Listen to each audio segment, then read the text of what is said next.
السلام علیکم بچوں، آج کا ہمارا سبق نمبر 7 ہے فعل کی اقسام۔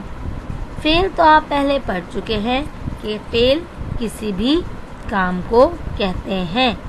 اس میں نمبر 1 ہم اس کی تعریف پڑھیں گے، نمبر 2 ان کی وضاحت کی جائے گی اور نمبر 3 فعل کے جملے پڑھیں گے۔ فعل کی اقسام۔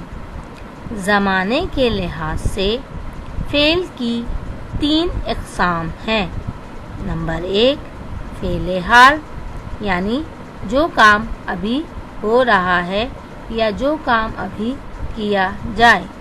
نمبر 2 فعل ماضی، یعنی جو کام ہم پہلے کر چکے ہیں۔ نمبر 3 فعل مستقبل، جو کام ہم کریں گے۔ آپ کو یہاں ایک تصویر نظر آ رہی ہوگی جس میں مثال ہے، جیسے فعل ماضی یعنی ہم پہلے بچے تھے، پھر اس سے تھوڑا بڑے ہوئے، یہ ہمارا حال ہے، اور آخر جو ہمارا مستقبل ہے اس میں ہم بوڑھے ہو جائیں گے۔ اب اس کی باقی مثالیں پڑھتے ہیں۔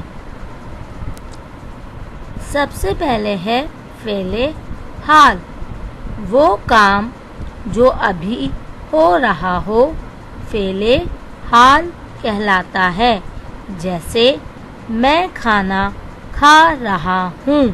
نمبر 2 علی کھیل رہا ہے۔ نمبر 3 امی کھانا پکا رہی ہیں۔ نمبر 4 بچے کھیل رہے ہیں۔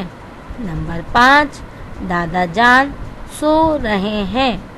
فعل حال میں جملوں کے آخر میں رہا ہے، رہی ہے، رہے ہیں آتا ہے، جس سے ہم پہچان سکتے ہیں کہ یہ جملہ فعل حال کا ہے۔ فعل ماضی، وہ کام جو ہو چکا ہے فعل ماضی کہلاتا ہے، جیسے میں کھانا کھا رہا تھا۔ نمبر 2 علی کھیل رہا تھا۔ نمبر 3 امی کھانا پکا رہی تھیں۔ نمبر 4 بچے کھیل رہے تھے۔ نمبر 5 دادا دان سو رہے تھے۔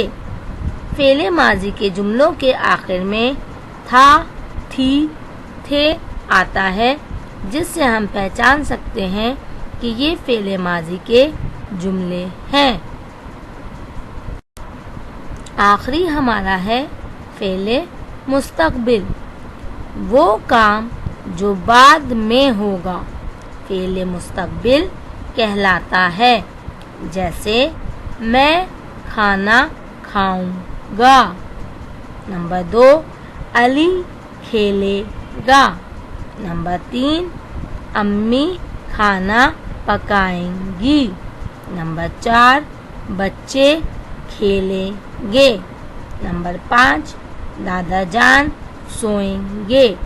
فعل مستقبل کے جملوں کے آخر میں گا، گی، گے آتا ہے، جس سے ہم پہچان سکتے ہیں فعل مستقبل کے جملے ہیں۔